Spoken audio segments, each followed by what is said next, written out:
Hey, Shabbat Shalom. I thought I'd bring you out to see some rocks because in this week's parsha, God commands Moshe to speak to a rock, to bring forth water for the Jewish people who are thirsty in the wilderness.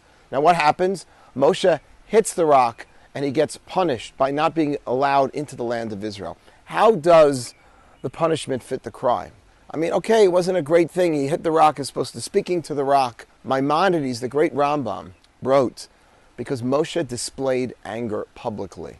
And anger is such a difficult, problematic trait for any human being, let alone Moses, the greatest role model the Jewish people ever had, to display anger publicly.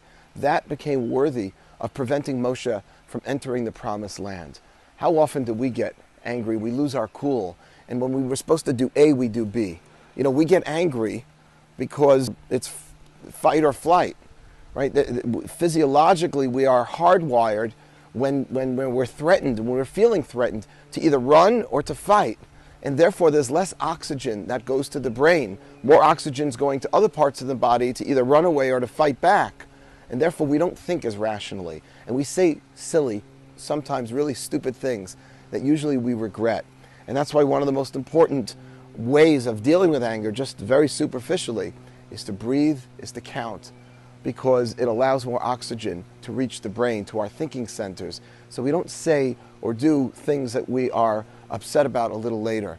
And this is something to think about in our everyday interactions with our friends, with our colleagues at work, to just take a moment. And it doesn't just apply to the way we speak to each other, but even that email, that text, take a minute before you text it.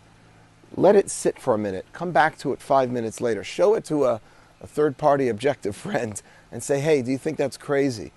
Because some of the things that we say and do in anger are things we wish we could take back and we can't. So let's learn from Moshe.